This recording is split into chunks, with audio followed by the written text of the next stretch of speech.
माहिती आहे, जास्त डीप मध्ये सांगायची गरज नाही. हा राहू केतू यांचे 2 भाग विष्णूंनी केले मोहिनी अवतारात आणि ते ग्रहमालेमध्ये त्यांना इथे येऊन पडल्यामुळे स्थान मिळालं. अशी ग्रहांची पूजा आहे. जे काही घडतं चांगलं वाईट ते ग्रहांच्याच या ठिकाणी अनुकूलता किंवा प्रतिकूलतेने घडत असतं आयुष्यामध्ये. ते बॅलन्स असावेत म्हणून या कार्यामध्ये किंवा आपण नित्य या ग्रहांचं अर्चन पूजन करण्याचा प्रयत्न करावा.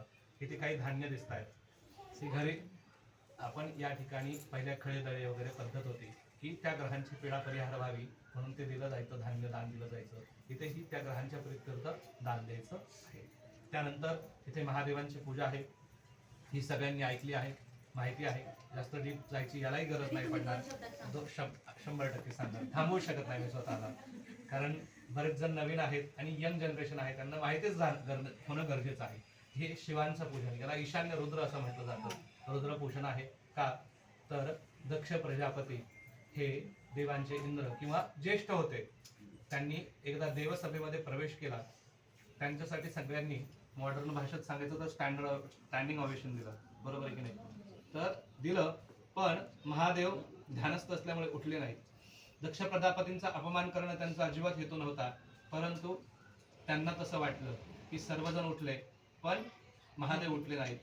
याच्या अगोदरची कथा पाहायला गेलं जर सती या महादेवांच्या प्रथम पत्नी ज्या 27 कन्या कोणाला दिल्या? सुंदर अशा चंद्राला दिल्या. आणि एक ही आहे जिने स्वतःहून हा असा वैराग्य निर्माण केला. कसा आहे हा? स्मशानेश्वा क्रीडा स्मर हरपिशाचा सहचरा चिता भस्मालेपा.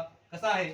तर स्मशानात राहतो, चितेचं भस्म लावतो, भूत पिशाचांसोबत रोज ज्याचं चालणं बोलणं उठणं बसणं आहे. आमचं मोठमोठ्या लोकांशी उठणं बसणं आहे म्हणतो. असा हा जावाई हिने निवडला. हे एकतर मान्य नव्हतं. परत तिथे अपमान केल्यासारखं वाटलं. मग यज्ञसत्र आरंभ केला. सगळ्यांना बोलावलं, सगळ्या पाहुण्यांचे आहेर दिले. सगळ्यांना बोलवलं, सगळ्यांचे आहेर दिले, पण ज्येष्ठ जावायला काही दिलंच नाही. जरा बेसिक भाषेत सांगतो की सगळ्यांच्या आहुती दिल्या, सगळ्यांना द्रव्य दिलं, पण महादेवांचं तिथं अपमानास्पद त्यांच्यासाठी तिथे सगळं दिलं. काही जण सांगतात, अशी कथा सांगतात की सती न बोलवता तिथे घेऊन गेल्या, महादेव गेले नाही, फक्त सती गेल्या. असं नाही, दोघेही गेले, पण तिथे महादेवांचा अपमानास्पद त्यांना वागणूक मिळाली. मग सतीला हे आवडलं नाही, बरोबर आहे की नाही? घरी कितीही म्हणू द्या, तुम्हाला काही कळत नाही, पण बाहेरचं कोणी बोललं की चालत नाही, बरोबर आहे की नाही? तुम्हाला काय कळतंय, राहू द्या मी माझं बघते.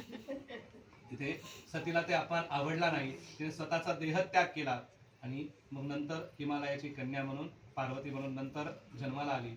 मग अनेक तप करून महादेवांना परत पती म्हणून मिळवलं. त्या अगोदर 16 तिचे महादेवांनी तिचा अंश घेऊन फिरला. जरा पुढे जातोय, बॅकला येऊन सांगतो की तिथे देहत्याग सतीने केला. मग वीरभद्र निर्माण केला राक्षस जटेतून. कोणी? तर महादेवांनी. त्याचं शिल्प बऱ्याच जणांनी पाहिलं असेल. नाशिकला त्र्यंबकेश्वरला ब्रह्मगिरी पर्वतावर आहे. त्या वीरभद्रांनी दक्ष प्रजापतीचा शिरच्छेद केला. मग देवांनी विनंती केली की देवयज्ञ असा अर्धवट राहायला नको.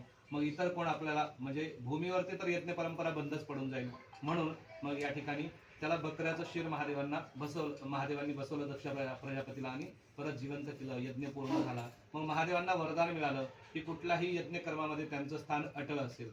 मग दुसरं वरदान काय, तर मराठवाड्यात किंवा बऱ्याच प्रभागात सगळीकडे आहे की बकऱ्याचे आवाज काढून आधी दर्शन घेतलं जातं महादेवांचं. माहिती असेल काही जणांना किंवा माहिती नसेल की पहिल्यांदा बकऱ्याचा सारखा आवाज काढून दर्शन घेतलं जातं. दक्ष प्रजापतींनी सांगितलं की त्या व्यक्तीमध्ये मी येऊन स्वतः दर्शन घेईल, मग ती व्यक्ती दर्शन घेईल आणि ते दर्शन पावन ठरेल असं सांगितलं जातं.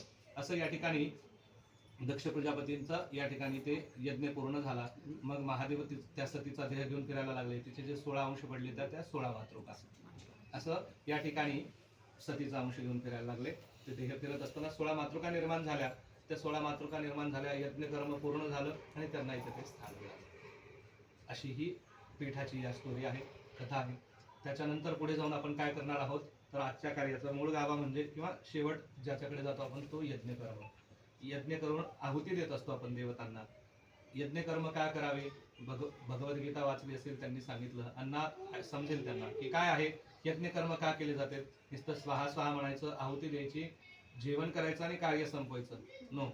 या सृष्टीला उत्तम चालवण्यासाठी जर काय गरजेचं असेल सगळ्या गोष्टींसोबत, तर ते म्हणजे यज्ञकर्म. काय यज्ञकर्म गरजेचे? एक श्लोक सांगितला, अन्नात भवति भूतानी. अन्न खाल्ल्याशिवाय एका प्राणी मात्राची, मनुष्याची निर्मिती होऊ शकत नाही. अन्नात भवति भूतानी. पण अन्न कधी निर्माण होईल, तर पर्जन्यात अन्न संभवः. पाऊस पडला तरच अन्न निर्माण होईल, बरोबर आहे की नाही? जर कोरडा दुष्काळ पडला तर अन्न निर्माण होईल का? निर्माण होणार नाही. पर्जन्यात अन्न संभवा, अन्न पर्जन्यापासून निर्माण होईल. पण पर्जन्य कधी निर्माण होईल? तर यज्ञात भवती पर्जन्य, यज्ञ झाले तरच या ठिकाणी पर्जन्य उत्तम होईल. नाहीतर आता 2-3 दिवसापासून अनुभवतोय आपण, सृष्टीचक्र जरा बिघडवतोय आपण स्वतः, बरोबर आहे की नाही? मग यज्ञात भवती पर्जन्य, म्हणून यज्ञ कर्म समुद्भव, यज्ञातून निघणाऱ्या समिधा, तूप, तीळ, तांदूळ या चांगल्या ज्या गोष्टींचा धूर निर्माण होतो, त्या उत्तम निघालेल्या धुरातून काय होतं? तर उत्तम पर्जन्य होतो. आणि उत्तम पर्जन्यातून उत्तम अन्नाची निर्मिती होते, बरोबर? अजून जर एक छोटीशी वेगळी गोष्ट सांगतो या कार्यभागाच्या पुढे जाऊन, हे कार्य तर होतच राहील. ही सगळी सृष्टीचक्र चालत असताना भूताची निर्मिती कशी होते? तर आपण ज्यावेळेस म्हणतो की नाही, एखाद्याला आजार आलाय, तो वंश परंपरागत, डॉक्टरकडे गेलात आणि तुम्ही जर बीपी चेक केला, हाय दिसला की डॉक्टर विचारतो तुमच्या घरी कोणाला बीपी होता का, आई वडिलांना, तुमच्या घरी कोणाला शुगर होती का? ही सायकल कशी चालत राहते बरं का? ज्यावेळेस एखाद्या व्यक्तीचा अंत्यसंस्कार आपण करतो, एक थेअरी आहे बरं का, म्हणजे कितपत खरी खोटी माहित नाही, पण काही ग्रंथांमध्ये वाचण्यात आलेली थेअरी आहे की एखाद्या व्यक्तीवर अंत्यसंस्कार होतो त्यावेळेस त्याच्या शरीरातल्या सगळ्या गोष्टी अवकाशात जातात. काही काळानंतर जसं यज्ञाच्या गोष्टी आहेत तसं यज्ञातून जो धूर आहे त्यातलाही धूर तिथे जातो, त्यातून उत्तम पर्जन्य होतं. पर्जन्यातून बीजाची निर्मिती होते. बीज आपण अन्न म्हणून भक्षण करतो, अन्नाच्या भक्षणातून शुक्राणूंची निर्मिती होते आणि शुक्राणूतून जीवाची निर्मिती होते. ही प्रोसेस आहे. मग कुठे ना कुठे कसे ना कसं, जसं आकाशात पतितंतो यम यथा गच्छति सागरम सर्वदेव नमस्कारम केशवम प्रति गच्छति, हा जसा श्लोक सांगितला जातो की नाही, तसंच हा दुसरा भाग आहे की कशा ना कशा कुठल्या ना कुठल्या स्वरूपामध्ये, जसं आकाशातला बिंदू समुद्राला जाऊन मिळतो, तसं आपल्या गेलेल्या पूर्वजांचा तो अंशात्मक भाग आपल्यापर्यंत अन्न स्वरूपात येतो आणि त्या गोष्टी आपल्यामध्ये पुढे वाढायला लागतात, आहे की नाही? अशा पद्धतीने यज्ञ कर्म करत असताना पंचमहाभूतांना आपण जागृत ठेवतो, सृष्टीची रचना उत्तम ठेवतो, सृष्टीचं दळणवळण चलन उत्तम ठेवतो, बरोबर? 5ही तत्व सांगितले. कुठले आहेत? पृथ्वी आहे, जल आहे, वायू आहे, आकाश आहे, अग्नी आहे. त्या सगळ्या तत्वांना जागृत ठेवतो. भूमीवरती आपण या ठिकाणी यज्ञ करतो, पृथ्वी तत्व जागृत ठेवतोय, अग्नीत आहुती देतोय, अग्नि तत्व जागृत ठेवतोय, अग्नीतून वायू होतो, वायू तत्व जागृत राहतं, वायू आकाशात जातो, आकाश तत्व जागृत होतं, आकाश तत्व जागृत होतं आणि आकाशातून या ठिकाणी पर्जन्य होतो, ते जलतत्व जागृत होतं. अशी यज्ञकर्माची विस्तृत व्याख्या आहे. नुसतं स्वाहा स्वाहा म्हणून आहुती दिली आणि संपलं असं नाहीये. हे सगळे यज्ञकर्म आपल्या उत्तम या वातावरणासाठी, उत्तम पर्जन्यासाठी केले जातात, उत्तम सृष्टीसाठी केले जातात, बरोबर? Is that clear? इथपर्यंत क्लिअर आहात सगळे? लक्षात आले? पुढे जाऊया आपण. याच्या शेवटचा भाग राहतो तो म्हणजे बलिदान. बलिदान का करावं? तर काही देवता आहेत ज्या उग्र आहेत, खूप उग्र स्वरूपाच्या देवता, आपल्या या वातावरणाचं रक्षण करणाऱ्या, त्यांना क्षेत्रपालच म्हटलं जातं. परिसराच्या रक्षण करत्या देवता आहेत. त्यांना तो दही भात वगैरे दिला जातो. तो काही करणी बाधा उतारा वगैरे नाही. काही त्याला रूल्स सांगितले जातात की बोलू नये, वळून बघू नये, ह्या गोष्टी करू नये, बोलू नये. कशासाठी? तर पूर्वीच्या काळी अंदाज आहे हा, हे पण काही क्लिअर आहे असं नाही, अंदाज आहे, स्पष्टच सांगतो की पूर्वीच्या काळी अशा गुळगुळीत फरशा नव्हत्या, खडबडीत रस्ते असायचे आणि गावाच्या वेशीवर चौरस्त्यावर दगड ठेवायला जायला लावायचा.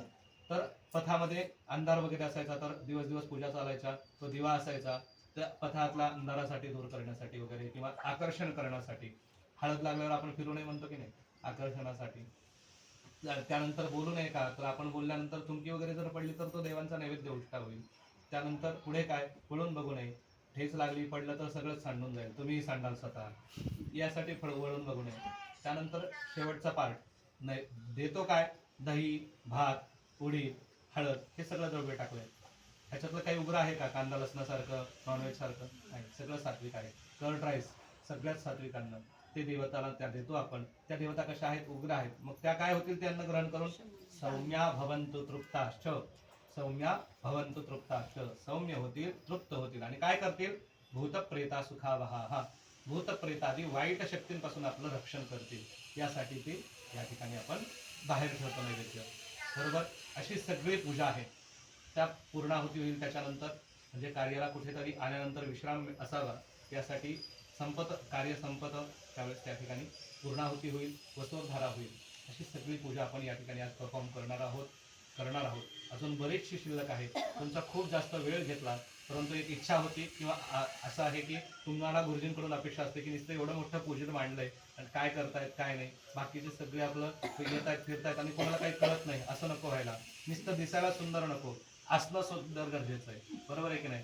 बाहेरून तर सगळ्यात सुंदर गोष्टी असतात, परंतु तितकंच मनही सुंदर किंवा आतल्या गोष्टी सुंदर असणं गरजेचं आहे. म्हणून हा सगळा पूजेचा गाभा तुमच्या पुढे मांडण्याचा मी प्रयत्न केला. काही चूक भूल झाली असेल, काही कमी जास्त राहिलं असेल तर त्याबद्दल क्षमा मागतो, वाणीला विराम देतो. काही जणांचे पाय थकले आहेत, त्यांची परत एकदा विशेष माफी मागतो आणि कार्याला विराम देतो. खूप जास्त नाही, परंतु पूजनाविषयी जर काही प्रश्न असतील तर एखाद दुसरा प्रश्न विचारा. उगीच आपलं अनावश्यक प्रश्न विचारत जाऊ नका. जर काही डाऊट राहिला असेल पूजनाविषयी तर नक्की विचारा.